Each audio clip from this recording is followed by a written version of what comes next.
I'm Paulette Minott and you're watching Access A-List. How you doing? I'm good. So, could you just tell us a little bit about yourself and who you worked with? Okay, so... the viewers will know. Okay, I've worked with Mariah Carey, Rihanna, Neo, Flo Rida, Carl Wolf, Sugar Babes, Myriam Fares, obviously, and lots of others. Paulette, when did you start dancing? A long time ago. I started dancing. Well, I actually started dance and drama, and at that time I wasn't sure whether I wanted to do dance or drama, which one I wanted to do first. So I obviously took the path of dance a long time ago, and I trained as a dancer, but in lots of different styles like jazz, ballet, contemporary. My main thing at that time was actually contemporary dance, and then I kind of rebelled a bit and decided to go down the commercial street avenue.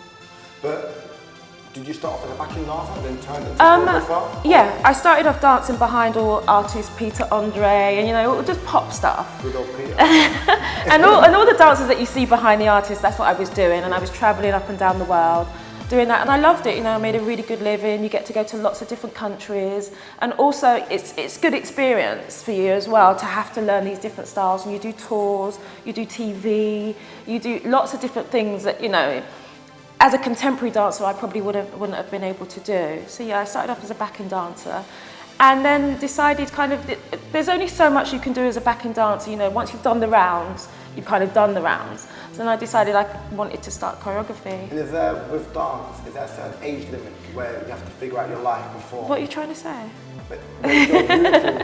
In my head, you're young, but I'm just saying, just in general, for our viewers to know, the life of a dancer, choreographer. No, not really. It really just, I mean, it's a bit superficial in a way, because it is about your look and kind of your stamina, I suppose, and how you perceive yourself. If you're still going and you still look good enough to be able to dance behind people, then that's it, you know. The only reason I said it is because there's a myth out there for dancers. There's No, I know. Very successful dancers that turn choreographers carry on the career within dance.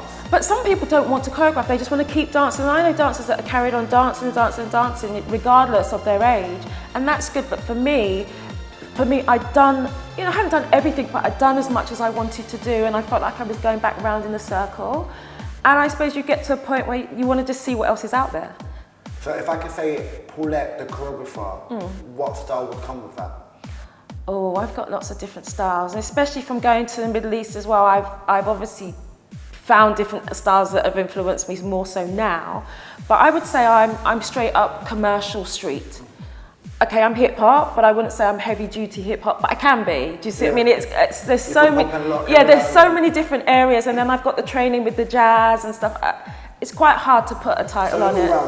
I am an all-rounder, yeah. But with all these artists you've named, what's the most difficult artist you've worked with? Okay. I swear to you this, I've never had one I swear, I swear, I've been asked this question. Biggest diva. Okay, I've been asked this question so many times, and to just explain to you briefly, I think my mannerisms, I think they either realise that they won't be able to be like that with me, or I don't bring that out of them. Do you see what I mean? And so I've never really come across anybody that's stepped to me like that and I've felt that vibe at all.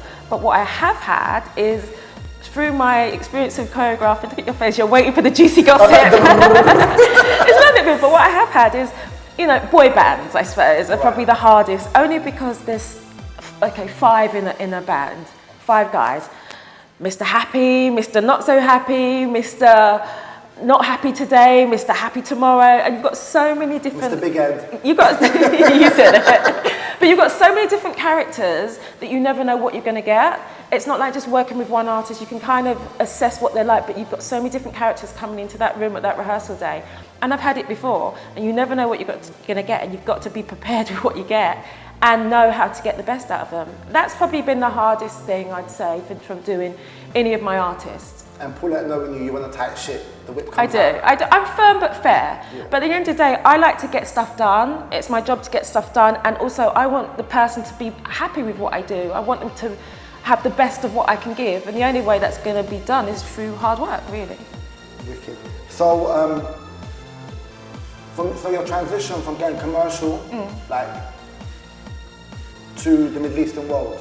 So So from the European to the Middle Eastern world, how did that collaboration come about? How did you and Myriam Fares, the first artist that you've worked with, how did it come about? How did you go from here to here? Okay, well, Myriam came to London looking for, she was here on a trip, and obviously most people know Pineapple Dance Studios.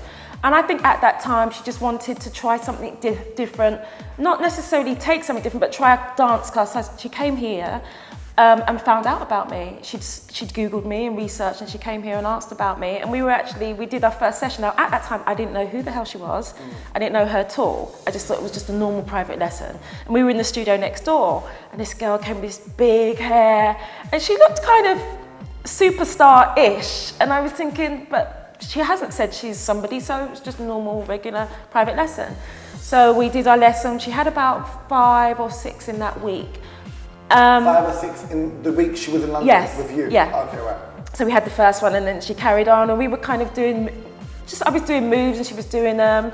And then the music, and I was thinking, this music, I wonder if it's her. Because once again, she didn't say. Oh, she just brought a music and said, I want to learn a choreography to this music. Yeah. First of all, I used my music, and then we were kind of doing some of her music. And so obviously it was going, by the second and third day I was thinking, so obviously me being nosy, I'd kind of Googled her by then. Miss Fares is cheeky. But then by then she'd kind of been talking about, she was a performer, but by the second day she'd been talking about she was a performer, but I didn't know how big she was. Right. I still thought, because I wouldn't know. So anyway, by then I'd kind of Googled her and stuff and realised, okay, so she's a big star out there. But did you tell her that, or did you keep it? No, because I didn't tell her about our conversations. She could obviously tell that I knew. I didn't tell her that I Googled her, but she could tell. Yeah, she could tell, do you know what I mean, that I knew something. And we were just working out stuff. So we had a really good session, bits and pieces of routines we did. And she was like, well, if I was, when I go back, if I was to ask you to come out there to do my they called it video clips out there, like to do my video clip, would you be able to? And I was like, yeah. And I say yeah, because people say this all the time, like, I'm doing this, would you be able to do this? And you just say yes, because you just never know if it's going to happen, but you say yes. So I thought, yeah, it's never going to happen. And about 4 weeks later, she called me and was like, right, I want you to come out. And I was like, okay. She'd like to do a video clip for me, and it's the song that we did. So luckily we did a tiny little bit that we've done here, but then I went out there and we had to do a lot more. And I worked with a really good director who's passed now, called Yahya. He's quite big out there as well, and it was amazing. The experience was amazing. I mean, okay, I was a little bit shocked in the beginning because I was going to somewhere. By the way, guys, I met Paulette on the aeroplane the day she was going to Myriam Fares, and I was like, what are you doing there? Yeah, so obviously I was a bit shocked, but it was an amazing experience. And from that day on, we had a good working relationship. Something else came up. I went back out there.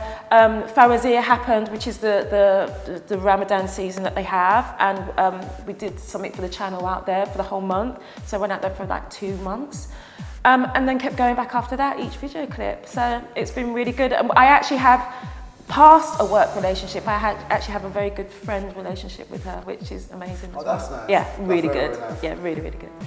And going from the transition from the West to the Middle East, were there any restrictions working with an Arab artist? Were there any, as you can, when I look at video clips from Beyonce, Sierra, things like that, they were the obvious restrictions, just respecting the religion and the culture.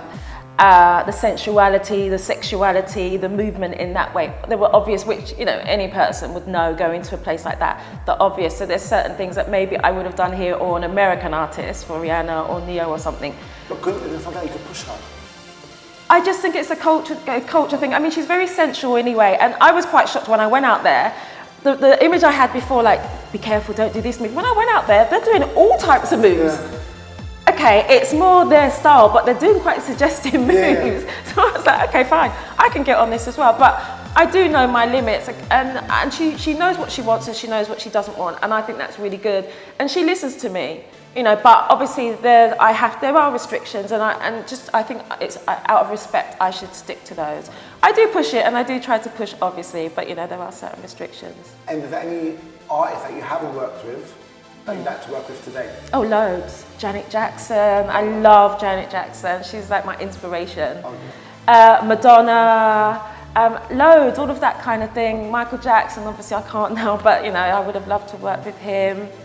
Just kind of those artists that are real full-on entertainment, singing, dancing, Lady Gaga, you know, all of them. Well, thank you very much. You're I wish welcome. you all the best. Thank you. We're going to marry you off to a Lebanese man.